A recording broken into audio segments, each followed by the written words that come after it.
Welcome to my Aryaraj YouTube channel. സുഖമല്ലേ? എനിക്ക് സുഖമാണ്. ഇന്നേ ഒത്തിരി പച്ചക്കറികൾ അടർത്തിയെടുക്കണം. പോയിട്ടിന്ന് പാവയ്ക്ക ഇന്ന് നടണം. ഞാൻ നട്ടിരുന്ന പാവയ്ക്കൊക്കെ കഴിഞ്ഞു, അതെല്ലാം മാറ്റിയിട്ടിരിക്കുകയാണ്. ഇനി പുതിയ പാവൽ ഞാൻ നടാൻ പോകണം. ആ നടിയൽ രീതി കൂടെ നിങ്ങൾക്ക് ഞാൻ പറഞ്ഞു തരാം, എങ്ങനെയാണെന്ന് കാണിച്ചും തരാം. നിങ്ങളത് കണ്ടതുപോലെയൊക്കെ ട്രൈ ചെയ്യണം കേട്ടോ. ഇപ്പോഴേ ഞാൻ കൃഷി ചെയ്യുന്നത് കണ്ട് ഒത്തിരി പേര് കൃഷി ചെയ്യുന്ന അറിയുന്നതിൽ ആദ്യമായി എനിക്ക് സന്തോഷം. നല്ല കാര്യം കേട്ടോ. അങ്ങനെ കുറച്ച് കൃഷിയൊക്കെ ചെയ്ത് നമ്മുടെ കുഞ്ഞുങ്ങൾക്ക് വിഷവിമുക്തമായ പച്ചക്കറി നമ്മൾ അടർത്തിയെടുത്ത് കറി വെച്ച് കൊടുക്കുമ്പോൾ അവർക്കും രോഗങ്ങളിൽ നിന്നെല്ലാം മുക്തരാവാൻ കഴിയും. അത് നല്ല കാര്യമല്ലേ? ഞാൻ കാരണം അങ്ങനെയെങ്കിലുമൊക്കെ ഇച്ചിരി കാര്യങ്ങൾ നടക്കാൻ നല്ലതാണ് കേട്ടോ. എനിക്ക് സന്തോഷമുണ്ട് ഞാൻ അറിഞ്ഞതിൽ. പലരും എന്നോട് പറഞ്ഞു, സുഗതയെ നിൻ്റെ കൃഷി കണ്ടുകൊണ്ട് ഞങ്ങളും കൃഷിയൊക്കെ തുടങ്ങിയെന്ന്. എനിക്ക് ഭയങ്കര സന്തോഷം. പിന്നെ ഒരു കാര്യമേ, ഞാനൊന്ന് പറഞ്ഞില്ലേ, ഞാൻ ബാലെ ട്രൂപ്പിൽ പോയ കാര്യം. 15 വയസ്സിൽ വിവാഹം കഴിഞ്ഞു. 16ാമത്തെ വയസ്സിൽ ഞാൻ എൻ്റെ മൂത്ത മോനെ പ്രസവിച്ചു. 8.5 മാസത്തിലാണ് ഞാൻ അവനെ പ്രസവിച്ചത്.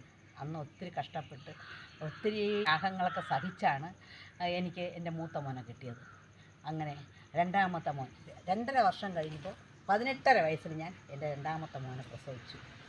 അവന് 2.5 വയസ്സായപ്പോഴാണ് ഞാൻ എൻ്റെ കലാജീവിതമായിട്ട് മുന്നോട്ട് പോയത്. ഞങ്ങൾ പുസ്തകത്തിൻ്റെയൊക്കെ ഏജൻസിയൊക്കെ എടുത്തിട്ടുണ്ട്, ഞാനും എൻ്റെ ഹസ്ബൻഡും. അങ്ങനെ ഇരിക്കുകയാണ് ഞാൻ നിങ്ങളതുപോലെ നെയ്യാറ്റിൻകര ഈ യമുന തിയേറ്റേഴ്സ് എന്ന് പറഞ്ഞ ട്രൂപ്പിൻ്റെ അവിടെ പോവേണ്ടി വന്നു. അവരുടെ ബുക്കിൻ്റെ ഓർഡറിന് വേണ്ടി ചെന്നപ്പോഴാണ് അവരെന്നെ കണ്ടപ്പോൾ അവർ ചോദിച്ചു, ഒരു വേഷം തരാം, അഭിനയിക്കുക. അപ്പോൾ ഞാനിതിന് മുമ്പ് ഡാൻസൊക്കെ പഠിച്ചിട്ടുണ്ടായിരുന്നു കേട്ടോ.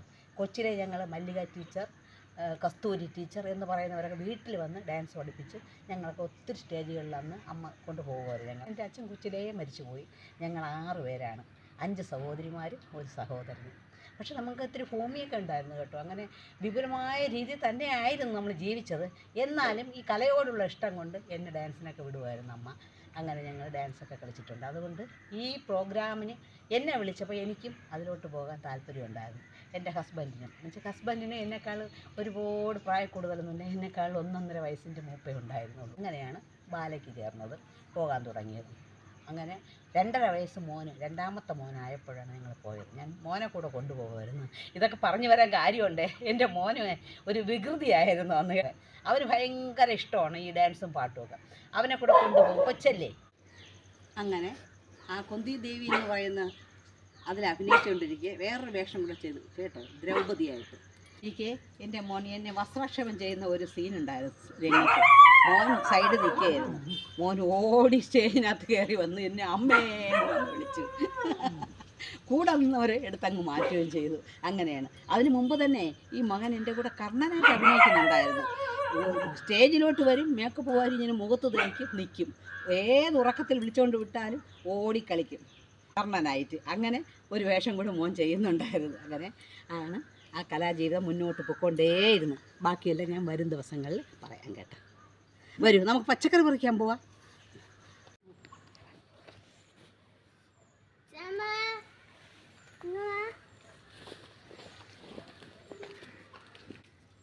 ഇന്നലെ ഇതിൻ്റെ ഈ അഴുവി ഇലകളും വാടി നിന്ന ഇലകളൊക്കെ ഞാൻ അടർത്തി മാറ്റി കേട്ടോ. അതുകൊണ്ട് കണ്ടോ നല്ല ഭംഗിയായിട്ട് നിൽക്കുന്നത്. ഇപ്പം തക്കാളി എവിടെ നിന്നാലും കാണാൻ പറ്റും. പുതിയ തക്കാളി ഞാൻ നട്ടു കേട്ടോ. അത് അന്ന് ഞാൻ നിങ്ങൾക്ക് കാണിച്ചെന്നില്ലേ, അതൊക്കെ മുളച്ച് ഒരു പരുവായി തുടങ്ങി. അതിനൊക്കെ ഞാൻ പൊതയൊക്കെ ഇട്ട്. ഇന്നലെ ഇവിടെ ചെറിയ ഒരു മഴയുണ്ടായിരുന്നു, അത് കാരണം കണ്ട നല്ല പച്ചപ്പോട് കൂടിയാണ് പച്ചക്കറികൾ നിൽക്കുന്നത്. പറിക്കാനും സുഖം, നമുക്കത് കാണാനും സുഖം.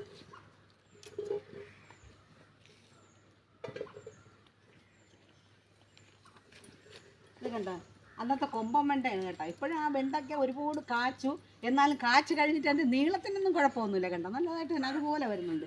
ഇതുപോലെ ഒത്തിരി തൈ ഞാനിവിടെ നട്ടിട്ടുണ്ട്. പിന്നെ ചിലരെന്നോട് വിത്ത് ചോദിച്ചു കേട്ടോ. വിത്ത് വേണമെന്നുള്ളവർ അവരുടെ നമ്പർ എൻ്റെ കോണ്ടാക്ട് ചെയ്താൽ ഞാൻ വിത്ത് അയച്ചു തരാം കേട്ടോ. വിത്ത് എൻ്റെ കയ്യിൽ ഒരുപാടുണ്ട്. പലരും ചോദിച്ചാൽ വിത്ത് തരുമോ, എങ്ങനെ തരുമെന്നൊക്കെ. പയറിൽ ഇത്തിരി ഉറുമ്പ് കണ്ടോ, ഇതാ കണ്ട ഉറുമ്പ്. ഇവിടെ നീറെന്നും പറയും ഇതിന്, നീറെന്നും. ഇത് നമ്മുടെ ഈ പച്ചക്കറികളിലൊക്കെ വന്നിരുന്ന ഓട്ടിച്ച് വിടരുത് കേട്ടോ. ഇത് നല്ലതാണ്. പച്ചക്കറികളിൽ ഉണ്ടാകുന്ന ഇതുപോലത്തെ ഈ പുഴുക്കളിൽ ഇങ്ങനെ വരുന്നതുണ്ട്, മുഞ്ഞ, കറുത്ത മുഞ്ഞ. ഈ മുഞ്ഞയൊക്കെ ഇതിൽ വന്ന് ഇതിൻ്റെ നീര് കുടിച്ച് അത് നശിപ്പിക്കുക. അത് നല്ലതാണ്. അതുകൊണ്ട് നമ്മൾ ഈ ഉറുമ്പുകളെ ഓട്ടിച്ചു വിടരുത് കേട്ടോ. ഇത് പയറിനൊക്കെ നല്ലതാണ് കേട്ടോ. അത് കാരണം പയറൊക്കെ കണ്ടോ നല്ല നീളത്തിൽ നല്ലതായിട്ട് തന്നെ കിട്ടും, നല്ല മുറ്റിയ പയർ കണ്ടോ. ഈ മീറിനെ നമുക്ക് എവിടെ നിന്നെങ്കിലും പിടിച്ച് നമ്മുടെ ഈ ചെടികളിലോട്ട് കൊണ്ടുവയ്ക്കാം. എങ്ങനെയെന്ന് വെച്ചാലോ, ഒരു നീളത്തിലുള്ള മീൻ മുള്ളോ ഇറച്ചി കഷ്ണമോ എന്തെങ്കിലും കൊണ്ട് ഈ മീറുള്ള സ്ഥലത്ത് നമ്മൾ കൊണ്ടിടണം. അപ്പോൾ ഇതിൽ മീറ് വന്ന് പുറ്റായിട്ടിരിക്കും. ഇരിക്കുമ്പോൾ നമ്മൾ പതുക്കെ അനങ്ങാതെ എടുത്തുകൊണ്ട് വന്ന് ഈ ചെടിയുടെ പുറത്ത് വെച്ച് കൊടുത്താൽ മതി. അത് ഇതിലോട്ട് കൂട് കൂട്ടും. അങ്ങനെ ഇവിടെ കൂട് ശേഖരണമായി ഇതിലുള്ള പുഴുക്കളെയൊക്കെ തിന്ന് അത് ഉറുമ്പ് ഇവിടെ ജീവിക്കുക. നല്ലതാണ് കേട്ടോ. അങ്ങനെയൊക്കെ പറ്റുമെങ്കിൽ നിങ്ങൾ ചെയ്യണം കേട്ടോ, നല്ല കാര്യമാണ്. ഇത് കണ്ടോ ചിലന്തി. ഈ ചിലന്തിയാണ് അത് വാടി നിൽക്കുന്നുണ്ട് ഇത്രയും ഇലകൾ. ഈ ചിലന്തി വന്നാൽ ഇതിലിരുന്ന് ഇതിൻ്റെ ഈ ചെടികളുടെ നീരത്രയും ഊറ്റി കഴിയുമ്പോഴാണ് ചെടി ഇതങ്ങനെ വാടാൻ തുടങ്ങുന്നത് കണ്ട. അപ്പോൾ നമ്മളെന്തിനാ ഇതിനെ കൊന്നു കളയണം കണ്ടതാ, ഒറ്റയടി ഇതാ കൊന്നു. ഇതുപോലെ പിടിച്ച് കൊന്നു കളയേ. നമ്മൾ ഇടയ്ക്കിടയ്ക്ക് ഇതുപോലെ വന്ന് നോക്കുമ്പോൾ ഇത് കാണും, പക്ഷേ അത് ചത്തു കണ്ട. ഇതാ ഊറ്റി കുടിച്ചതാണ് ഇതാ ഇപ്പം ഇത്രയും ഇല ഇങ്ങനെ വാടാൻ കാര്യം കണ്ട. നമുക്കിതിൽ വിത്തായിട്ട് നിൽക്കുന്ന ഈ വഴുതലങ്ങയെ അങ്ങ് അടർത്തി നമുക്ക് തീയുടെ ഭാഗത്തോ എവിടെയെങ്കിലും കൊണ്ടുവയ്ക്കാം. അപ്പോൾ കുറച്ച് ദിവസം കഴിയുമ്പോൾ ഇത് ഉണങ്ങി കഴിയുമ്പോൾ നമുക്കെടുത്തതിനെ വിത്തായിട്ട് ഉപയോഗിക്കാം കണ്ട. മഞ്ഞ കളർ, നല്ല മഞ്ഞയായി. ഇനി അടുത്തത് കറുത്ത കളറാവും. അങ്ങനെ വിത്തായിട്ട് നമുക്ക് ഉപയോഗിക്കാം. പൊന്നു വന്നേ, ഓടി വാ. വെയിറ്റ് കൊണ്ട് തറയിലാണ് വീട് കിടക്കുന്നത്. നോക്കി തറയിൽ കിടക്കുകയാണ് കണ്ട വെയിറ്റ് കണ്ട.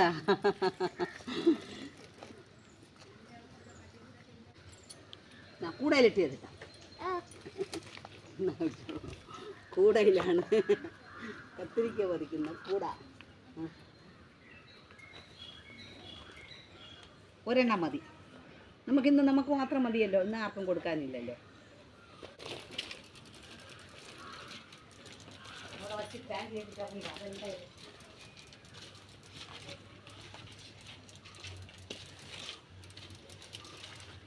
കണ്ട പയറ്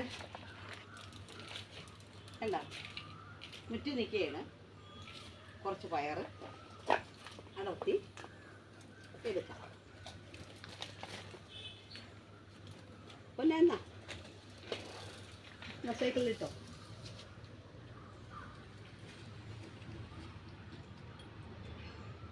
ഈ പയറ് മുഴുക്കുരുട്ടുമ്പോഴുള്ള ടേസ്റ്റ് എന്തൊരു ടേസ്റ്റാണെന്നറിയാമോ.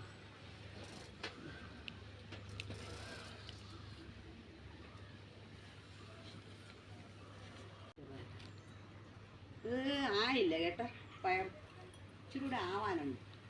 അവിടെ നിൽക്കും, ഇച്ചിരി കൂടെ ആയതിനു ശേഷം പറിക്കാം. നമുക്ക് പാവയ്ക്ക് നടാൻ പോവൂ, വരും പാവയ്ക്ക് നടാൻ പോവാം.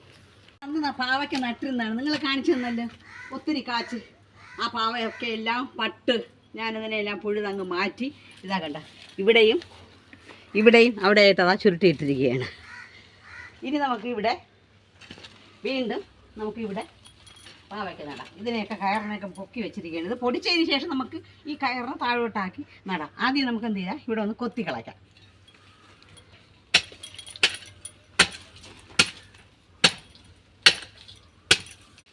ഇവിടെ ഒരിക്കൽ നട്ടിരുന്നതായതുകൊണ്ട് വളം ശരിക്കുള്ളത് കൊണ്ടും നട്ട പൊടിക്കും. മണ്ണിളക്കം ഇത്തിരി കുറവാണ്, കുറേ ദിവസം കൊണ്ട് നട്ടാൻ കിട്ടുന്നേക്കും. അത് കാരണം ഈ വള്ളി ഇങ്ങനെ കിടന്നാൽ നമുക്ക് ഇതിലോട്ട് വീണ്ടും നടാം. ഇതുപോലെ യശയുള്ള വലിയ വല കിട്ടുകയാണെങ്കിൽ നിങ്ങൾ സൂക്ഷിച്ച് വെച്ചിരുന്ന് ഇതുപോലെ നടണം കേട്ടോ. അപ്പോൾ ഇതിൽ കൂടെ അത് പടന്ന് കയറി മുകളിലോട്ട് പോയി നമുക്ക് പടത്തി വിടാൻ നല്ല സൗകര്യമായിരിക്കും. ഇതിന് ആദ്യം നമ്മൾ നടുമ്പോൾ ഇതിന് ഒരുപാട് വളമൊന്നും കൊടുക്കണ്ട, ചാണകപ്പൊടി മാത്രം ഇട്ട് നടണം.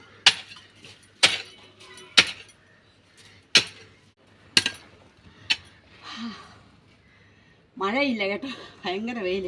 മഴയൊക്കെ വരാറായി. മഴ ഞാൻ നോക്കിയിരിക്കുക. ഇന്നലെ ചെറുതായിട്ട് ഒരു മഴ പെയ്തു കേട്ടോ. അങ്ങനെ മഴ നോക്കിയിരിക്കുക. കന്നിപ്പൂമാനം കണ്ണും നട്ടു ഞാൻ നോക്കിയിരിക്കേ, എൻ്റെ മനസ്സ് കൈമണി തെന്നാല പുൽകാൻ നീ വന്നു. ലാലാ ലാലാ ലാലാ. അങ്ങനെ മഴ നോക്കിയിരിക്കുകയാണ് കേട്ടോ. അപ്പോൾ നമുക്കേ ഇനി ഇതിലോട്ട് ചാണകപ്പൊടി ഇട്ട് കൊടുക്കാം. ചാണകം മാത്രം ഇട്ടാൽ മതി കേട്ടോ. ഇപ്പം എന്നിട്ട് ഇതിന് ഏകദേശം ഉണ്ട്. അതുകൊണ്ടല്ല, നമ്മളിപ്പോൾ വിത്തല്ലേ നടുന്നത്. പൊടിച്ചതിന് ശേഷം നമുക്കിത് കോഴിക്കാരവും ജൈവവളങ്ങളും മറ്റുള്ള വളങ്ങളും എല്ലാം ഇട്ടിടും. ഇപ്പം നമുക്ക് ചാണകം മാത്രം ഇട്ട് ഇതിന് പൊടിക്കാൻ വേണ്ടിയിട്ട് ചാണകപ്പൊടി മാത്രം ഇട്ട് മിക്സ് ചെയ്ത് നട്ടാൽ മതി. പൊടിച്ചതിന് ശേഷം ബാക്കി ട്രീറ്റ് ചെയ്താൽ മതി കേട്ടോ. ചാണകപ്പൊടി ഇടണം. എന്ന് വെച്ചാൽ ഉരം വേണ്ടേ, എന്തെങ്കിലും ഉരം ഉണ്ടെങ്കിൽ വിത്തുകൾ പെട്ടെന്ന് പൊടിച്ച് കയറും. ഇത് കണ്ട, ഇതാണ് പാവൽ വിത്ത്. ഞാൻ ഇവിടെ നിന്ന് തന്നെ ഒരു പാവയ്ക്ക പഴുക്കാൻ നിർത്തി. അത് പഴുത്തപ്പോൾ അതിൻ്റെ വിത്ത് ഞാൻ എടുത്ത് വെച്ചിരുന്നു. നമുക്കിതിനെ ഇവിടോട്ടേക്ക് നടാം. അധികം താക്കണ്ട കേട്ടോ. അധികം താത്താൽ ഇത് ചിലപ്പോൾ പൊടിച്ച് വരാൻ പാടായി. നമുക്ക് കുറച്ചൊരു 1/2 ഇഞ്ച് കണക്കാക്കി താത്താൽ മതി. മൊത്തം നമുക്ക് ഇതിലോട്ട് നട്ടു കൊടുക്കാൻ പറ്റും. എല്ലാം പൊടിക്കുമൊന്നുമില്ല, ചിലപ്പോൾ പൊടിക്കുന്നത് പൊടിക്കട്ടെ. നല്ലതാ കിലുകിലായിട്ടായ നല്ല വിത്താണ്. പക്ഷെ പൊടിക്കുമെന്നുള്ളത് അറിഞ്ഞുകൂടാ. വേറെ ഞാൻ കുറച്ച് നട്ട് കേട്ടോ പാവല്, അവിടെ നട്ടിരിക്കുകയാണ്. അത് പടർന്നു തുടങ്ങി. അതും ഇതുപോലെ ഇതിൽ നിന്നെടുത്ത വിത്താണ്. അന്ന് എനിക്ക് നിങ്ങൾക്ക് കാണിച്ചു തരാൻ പറ്റിയില്ല കേട്ടോ. ഇപ്പോഴെന്തായാലും കാണിച്ചു തരാമെന്ന് വിചാരിച്ചു. അതുകൊണ്ടാണ് ഞാൻ ഇത് നിങ്ങൾക്ക് ഈ വീഡിയോ കാണിച്ചു തരുന്നത്.